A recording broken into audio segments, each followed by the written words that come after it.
This is MJ. Welcome to my fully operational analysis of a bit of the KOTOR game, where you are met with some questions about morality.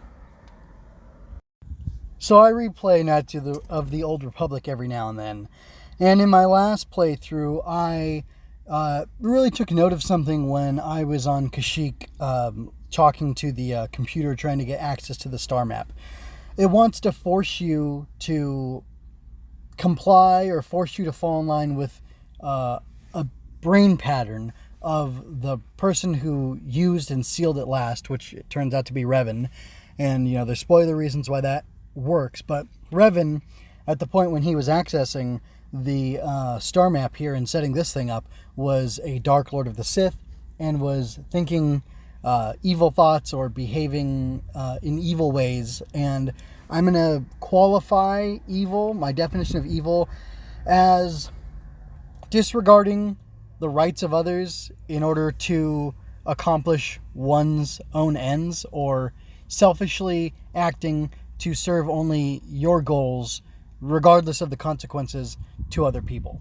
And I think if you were to pay attention to the whole series of questions that this computer guarding the star map asks, you'll see that it wants the player to answer in these ways. And if the player either refuses to, there's an option that says, like, I refuse to play along with this game, or something like that, or you just answer the, like, good-hearted or honest, sincere, the righteous, so to speak, thing to do, the light side answer, it'll reject you, and it actually sends droids out to you to destroy them, and then once you beat them, you get access to it. I think if you go fully dark side and, like, totally embrace it and lean into it, you get an item or something as a reward if you're, playing the dark side path. But the cool thing about KOTOR is it offers these choices for the players, and there's lots of side quests and things like that, and all those sorts of things are the sort of thing that keeps people coming back.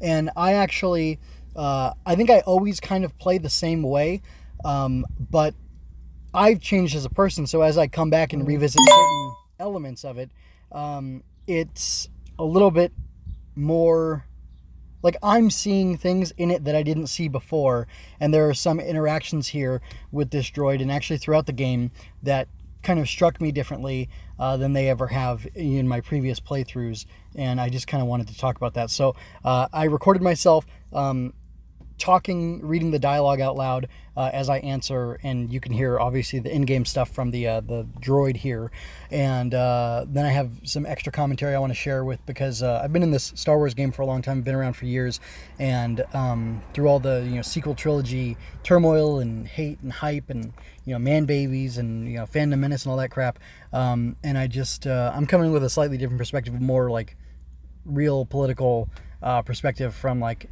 focusing on things other than just Star Wars and, Twitter and YouTube and, nerd drama or whatever. So just thinking about applying my principles and the things that I've learned to the morality and the questions of morality played in this game.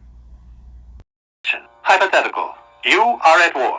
Deciphering an intercepted code, you learn two things about your enemy. A single spot in their defense will be at its weakest in 10 days, and they will attack one of your cities in 5 days. What do you do with this information? What is the most efficient course of action? I prepare my forces to attack in 10 days. I do nothing in the city. Very good.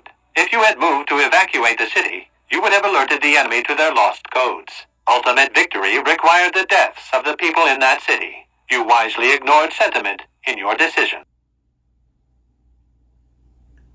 The victory is irrelevant. Stopping the war saved more people.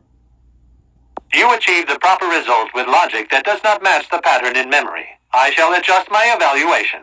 Hypothetical. Remove the ongoing war from the previous example. Consider enemy states to be weak and remote. With no external threat, your empire stagnates. Your people become complacent and begin to question you. Same scenario as before. You discover an impending attack, but also a weakness that will come after. How do you react?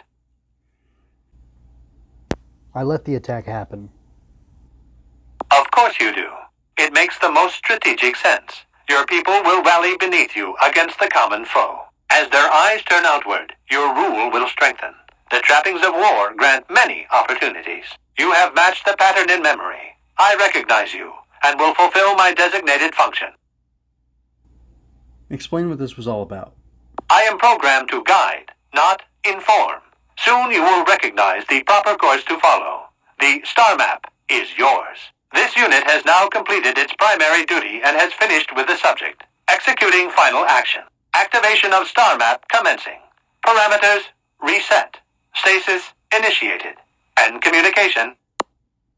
The purpose of recording this was to highlight the evils, the Machiavellian idea about letting people suffer, and the trappings of war. Like the program said, that with the trappings of war come the ability to manipulate your populace and benefit those in power. And I don't know, when they were talking about Project Luminous, and they showed this board that said, what Star Wars is, what Star Wars isn't. It says Star Wars is not pro-war. Star Wars has war in it, but Star Wars is not pro-war. I think some people kind of chafed at that, and I thought that was kind of silly. And you can even look back here at things like KOTOR, where it isn't really pro-war. It's pro people taking action and people doing heroics and people saving the day. And Karth is a soldier, but they even talk about in the beginning of the game the difference between a soldier and a warrior. That the Mandalorians are conquesting warriors, whereas Karth believed in the Republic and was a soldier because he wanted to protect people and defend them from people. And it kind of reminds me of Brian Suits, who's I don't know if he's still on KFI. I don't listen to it anymore, but it's a local Southern California station. He's a Iraq War veteran, and he's deployed himself as not a mercenary, an advisor, a military advisor in different places across the world.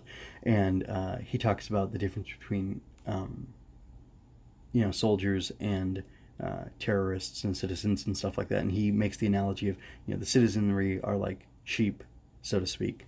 Bad guys, terrorists or whoever they happen to be, are wolves, and the people who deal with them are sheepdogs. And the problem is that a sheepdog and a wolf to a sheep are both scary, bad-looking guys who are intimidating or whatever.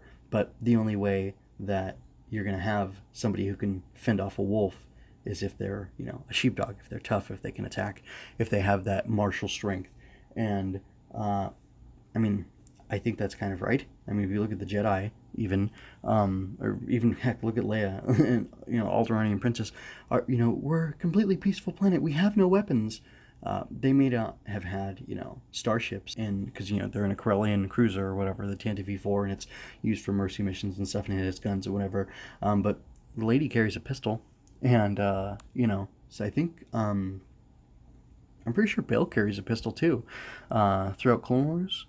I don't know that we see it during the films at all, but I'm pretty sure during Clone Wars we get to see him with a pistol as well. And it's not that you can't be armed and you can be a pacifist or for peace or anti-war and still know that sometimes you need to use the weapons of war, but that's not not your way of life. It's not that weapons are your religion necessarily, but there's a balance there, and I just think that's kind of interesting.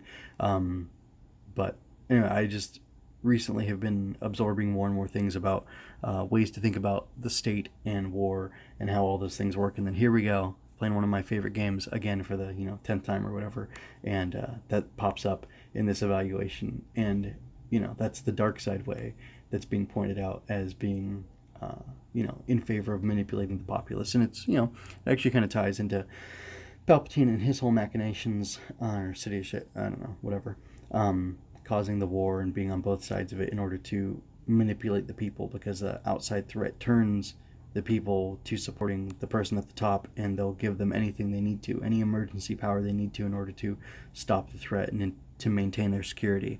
And anyway, I just thought that was interesting. So for the next long while, you can expect me to just cover the 9 Star Wars movies, the main 9, and I'll be looking at them with a fresh perspective. I'm going to try to unlearn what I've learned and just really see what they're all about, what each one says, what each one contributes to the overall story, and really try to figure out what they say about the Force and all that stuff. So that should be interesting. Hope you join me for that. If you enjoyed this, like, comment, and share to help me grow. Don't forget to subscribe to keep current with each release. Chat with me on Twitter at MJ_scribe. Visit mjmunoz.com/podcasts to find the multiple feeds in which I analyze Star Wars, tokusatsu, comics, and more. Visit mjmunoz.com/support for links to my Redbubble and Coffee pages so you can help me keep going and doing the things that I do. Thank you so much for your time and attention. Until next time, be well, and remember, in balance lies power to see through dark and walk in light.